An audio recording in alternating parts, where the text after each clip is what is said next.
On the eve of All Elite Wrestling's latest pay-per-view offering, Wrestle Dream, which is of course going to honor the memory of the late, great, iconic, super influential Antonio Inoki, the Colliders descended upon Climate Pledge Arena in Seattle, Washington to witness what the All Elite Wrestling roster would offer the many fans in attendance for their Saturday night program. What finishing touches would they put on the Wrestle Dream card? What matches would they add at the goddamn last minute just to say, you really have to watch this show? And what would the fans in attendance get to see while the cameras are rolling, and then when the cameras stopped rolling? What would we get to see? Well, let's talk about all that from the perspective of a fan who was actually there in attendance. I'm John Rentham with my review of AEW Collision from the Climate Pledge Arena in Seattle, Washington. Okay, full disclosure, my voice probably sounds a little bit shot. I do apologize. I have been up for a long goddamn time because I worked almost a full shift and then went down to Seattle, hung out with one of my best friends, Roxy. It was a great goddamn time, but my oh my, am I gonna have some goddamn thoughts. Now, I was not able to watch the show back in full on television, but I was able to see enough of it to tell you that, yeah, the crowd sounded kind of hollow in comparison to the Dynamite on January 4th of this year, because that crowd was around 91 to 9,500 people, and that was pretty much a sellout for the particular, setup that they had. And I can guarantee you they didn't even have half that for this. Man, we really tried to make a lot of goddamn noise. We really fucking tried.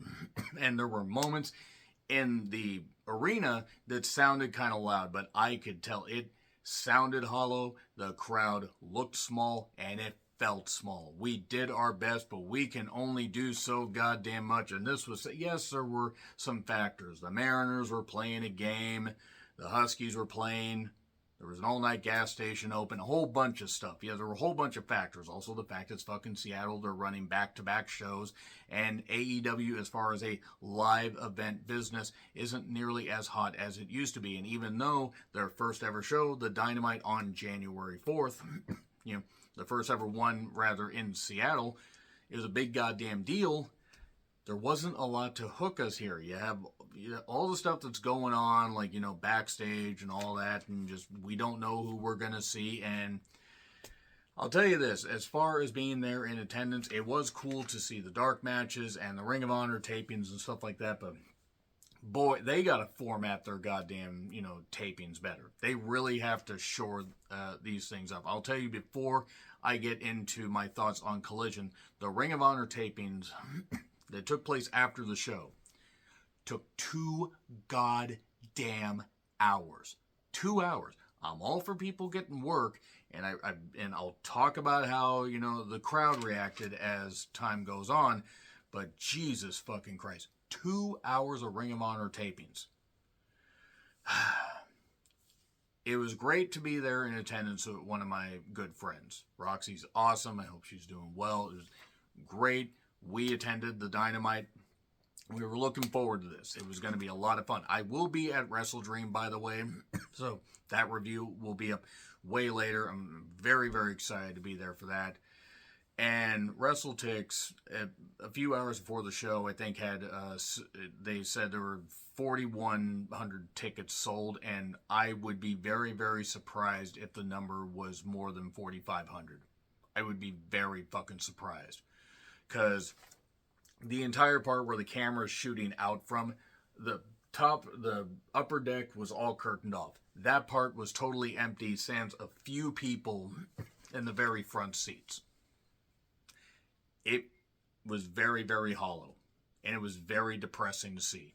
It was very demoralizing, because we're a pretty hot wrestling city.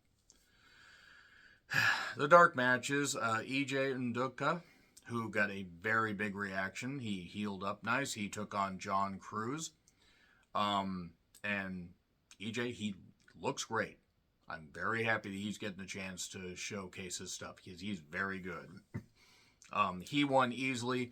Hobbs took on classic Cody Chung. Cody fucking Chung, coming from somebody that has been to numerous independent shows and tries to keep up on, with enough of these guys, and has seen some of these guys go from 2018 to through the pandemic, working hard and working, just continuing to get better. Cody is great, talented guy. Aubrey was super over, and Hobbs beat Cody pretty goddamn quickly. That was pretty handily.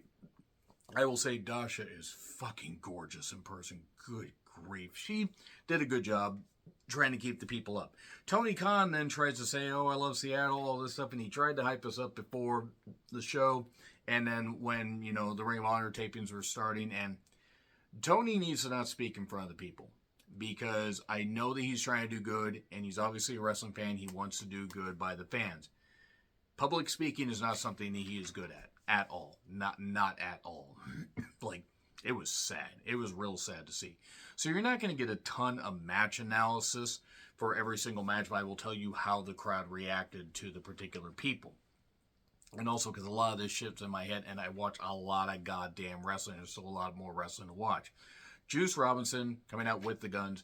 Juice is great to see in person. He's animated. He's talented. He is very good in the ring. The Guns did the best they could. There were ass boy chants. Andrade El Olio is very, very over. He was obviously feeling it. He did, that moonsault to the outside got a big old pop. There was some good stuff here. It may have gone a bit long, but then again, given a couple of the other things on this particular show, maybe not the worst thing in the world. The heel shenanigans, got some boos. The crowd was into it at the start. And Andrade won, big pop, good stuff. That was cool. That was some cool stuff. That was very, very nice to see. Because Andrade got a big old reaction. So, pretty good opener. During this, also, CJ apparently was watching backstage. I did not get a chance, again, to go through the entire show, so I don't know what backstage cuts they made, but CJ may want to have something to do with Andrade. Oh boy. So Omega and Jericho did their pre-tapes. We did see this on the screen. I'm going to say right now, Jericho sounds like he was waiting for a bus, and Omega cannot cut long promos at all. Tony Storm, the pre-tape with RJ City. This got a big reaction from the crowd. Tony, Jesus. Fucking goddamn Christ, she's just great and gorgeous and just embracing this side. So happy for her and Juice Robinson. But no, in all seriousness, Tony's embracing this. This was pretty fun. It was the best use of RJ City, by the way. And then Mike Bennett and Matt Taven of The Kingdom took on the Best Friends. I want to say right now I hate the Best Friends. They're a very stale act. They were stale a long time ago. I like The Kingdom, Mike Bennett. And Matt, they work well together.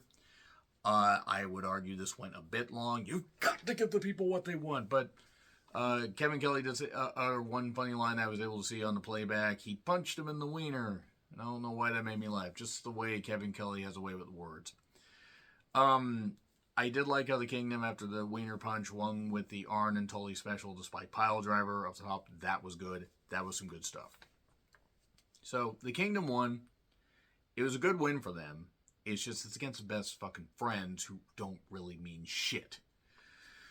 Why is Alex Marvez still there? I mean, I'm asking this genuine question. Why is Alex Marvez still there?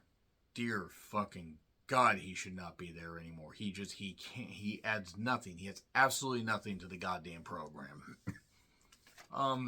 The crowd was chanting along to Judas, or singing along to Judas.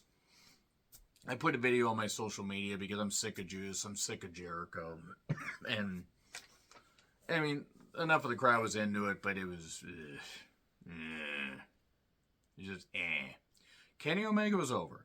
As my friend Roxy coined them, the Winnipeggers. Or Jericho Omega. Jericho Omega is less dirty. And everybody knows I love to run a clean show. They took on the Gates of Agony, Toa Leona and Bishop Khan. Now, Bishop Khan and Toa, they were there basically to put them over. Can Omega and Jericho coexist? This was fine. Jericho was washed. Omega was motivated. The crowd was into him. That was cool. We didn't get to see him at Dynamite last time. And,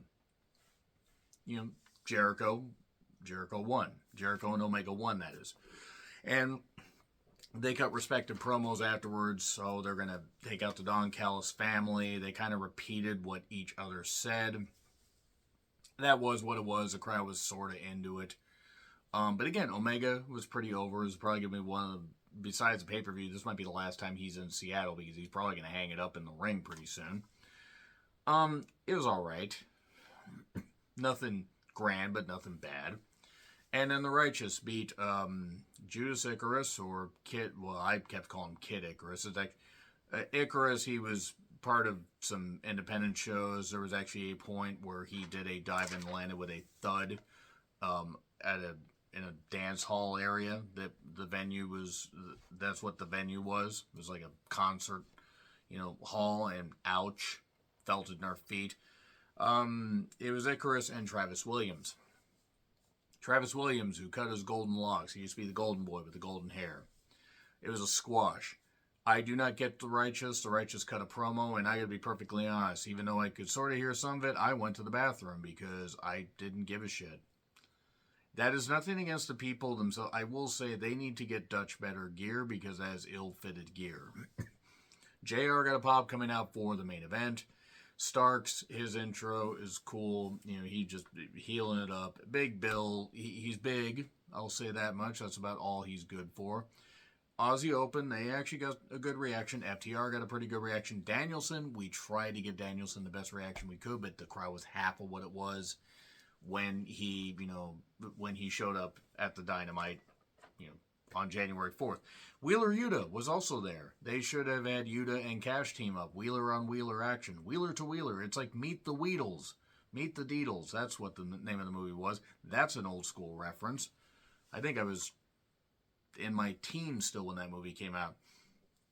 So Starks is tremendous. He did the walk on the ropes. He was making fun of the yes chant and all that. And this went long. This went long. And I get the point. It was supposed to be an all-star thing, but what killed it was the finish. Now, there was some boom, boom, boom, boom. They did the, they did the yes kicks, all that. They had some good action. Wheeler, to me, I'm sorry. I just, seeing him in person, I don't get it. I don't get it. He's not bad, but he's not great. And Dax ended up getting pinned, and if it sounded flat, and felt flat on television, well, it was 10 times flatter in the arena. Everybody's like, what? All FTR does, they're champions, they lose in non-title matches, and every time, and it makes no sense. I'm glad they're getting paid, but god damn it. Tell me Big Bill losing that would have affected either match coming up. I mean, I guess it's supposed to put in doubt like FTR could lose, but I don't know, that was a flat finish. That was a pretty goddamn flat finish. Now, Collision, I'm glad I went because it was great to hang out with one of my good friends, and it was cool to see some live wrestling. But if I watched this show at home, in hindsight, it wouldn't have been that bad. I also would have saved time. Because again, 2 fucking hours of Ring of Honor tapings. 2 hours. Now, I did not get to hear Zack Sabre Jr. on commentary for the main event. I will go back and listen to that because it was cool to see Danielson and, Zack Sabre Jr. face off, and they get a little tease, just a little tease of what's going on. And they did announce some matches for 0 Hour. Josh Barnett versus Barnett, I believe, versus Claudio. That should be interesting. Josh got a pretty good reaction at the New Japan show that we were at, and since he is a Washingtonian, this is cool that he's going to be featured there. I hope that people tune in quickly, and fast for the 0 Hour, and hopefully people in the live audience are actually there, seated, ready to cheer, because the wrestlers deserve every bit of support for putting their bodies on the line. Now, that's it for Collision. Let's get to the Ring of Honor tapings. Half the crowd left during the time. It took 15 minutes for them to change over the banners and the ring aprons and the ring skirts and stuff like that. And they must do the commentary in post-production because there were no commentators there unless they were fucking invisible. 15 minutes. In that 15 minutes, Tony Khan's trying to come out and motivate the rest of the crowd. Half the crowd left. And since it was maybe 4,500 people, it might have been a third. I'm guessing it was half. So there was maybe 2,500 people, probably a little bit less by the time Ring of Honor started. Tony Nese came out with Mark Sterling came out with him with a loaf of bread. That pretty much telegraphed it was going to be Satoshi Kojima, and it was, leader of Bread Club. Kojima got a big reaction. It was cool to see Kojima in person. He's apparently going to be part of the pay-per-view, but it was cool to actually stick around and see him wrestle Tony Nese. This was fine. Tony Nese is a good worker, and Kojima won. There you go. Josh Woods then beat a guy named Taylor Payne, I believe. Josh Woods has a good look. And then Athena took on Layla Hirsch for the ROH Women's Championship. Billy Stark is in the corner, or Starks is in the corner of Athena as her protege. Athena's trying to corrupt her. Layla Hirsch is every bit of the short stature that she, that you see on TV. She is also very good in the ring, and I'm glad to see that she has come back from her knee injury. She's doing well on Ring of Honor TV. Athena is good, embracing his heel run. When Billy Starks was the tallest of the three women featured in this whole thing, that's a little bit weird because I think she's, 19? But it was well worked. There were some good spots, or, some nice suplexes from Layla, and there was a step spot for no goddamn reason. This was after a step spot in the Best Friends Kingdom match. For whatever reason. Not that it would knock any sense into the Best Friends, but they did a step spot here for, I don't know why. And the referee just allowed it. It was well worked, and Athena won. Layla kept going for the armbar. They kept doing stuff. This was probably the standout thing. If you do watch the weekly Ring of Honor stuff, this is one worth checking out. Christopher Daniels took on Rocky Romero. That was nice to see Rocky Romero in a singles match. Daniels, I think, is winding down his career. I think he's probably done after this year because 30 years of Daniels. He started in 1993. Good stuff. It was good for what it was. Rocky getting the victory was nice. That's not really surprising. Daniels putting over more people on the way out. And then Scorpio Sky took on Fred Rosser. Fred Rosser did not get a graphic at all. Scorpio did get the win here, but Rosser, good worker. Really happy that he has continued to improve, get better since WWE canned him. He's done great in New Japan, for the New Japan US brand. His brief stint in the NWA, he's done good stuff. He's put in the work. But by this point, I'm not kidding. I'm not joking here. By the time we got to this, they were probably down to about 1,000 people. Maybe 1,500, because people were leaving in droves. But then Lady Frost and the Renegades took on Willow Nightingale, Sky Blue, and Kiera Hogan. Sky Blue is almost hypnotic in person. Willow is infectious energy. There was a lot of good energy from the remaining people there. Lady Frost has a good look. Is all right. It was what it was. Willow won with the Doctor Bomb. She hits that beautifully. That was good. That was some good stuff. There was Ethan Page versus, I didn't actually catch the guy's name. And that's not a knock. I didn't catch a guy's name.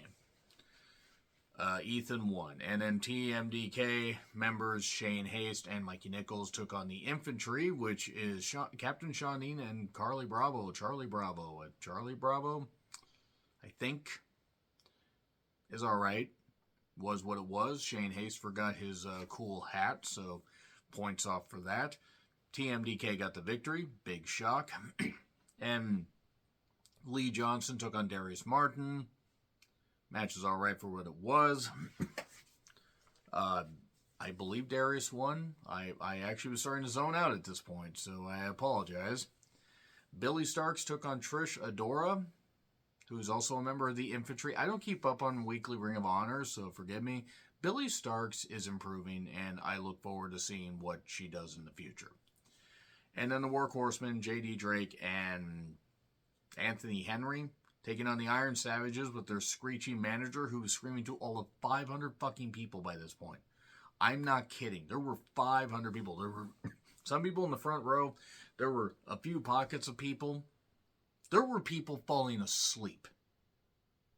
Apparently, they just forgot that they could actually, get up and go home before this happened. Shane Taylor, Lee Moriarty, Griff Garrison, who still works there, I did not know, and Cole Carter, who also works there. Maria Kanellis is managing them. Why is she managing them and not the Kingdom? What is happening? What is happening? Somebody tell me. Shane Taylor and Lee Moriarty won? I think, yes, they did. And Helico Serpentico, and I didn't catch the guy's name. He had a bandana, and he was short, but he was skilled. They took on Commander, I believe Gravity, and Metal Leak. And the Luchadors won. Yeah, that's about it. That's really all you're going to get for this particular review. That's your live report. I will say this, though. They need to shore things up and not do 2-hour Ring of Honor tapings. And I get that they put this stuff in they can. They do what they can. But to make sure that they, have this weekly programming. But god damn it. Record an hour. Do some stuff in friggin' Universal Studios or something. Do something. Figure it out, because wrestlers are into it, and they're chatting with some of the people at ringside, the few people that are there. In an arena, even if you're only using like a third or half the building, it looks bad. It's not a good look. They can't shoot the crowd. They can't shoot the crowd at all. They gotta shoot the goddamn ring. So, am I happy I went? Yes. I got to hang with one of my good friends, and it was fun to experience it. Truth be told, this show wasn't all that great, was it? And from what I gathered from watching some of it back, we tried to be energetic, guys, but it just wasn't happening. Hopefully Wrestle Dream is better. We will see. Let me know your thoughts on this show in the comments, please. Were you there? Did you have a great time? When did you leave the show? Did you stay till the very end? And if you watch it on television, how did we come across? Let me know in the comments. Like, share, subscribe, Twitter handle in the description. I'm John Retlin. I'll see you soon.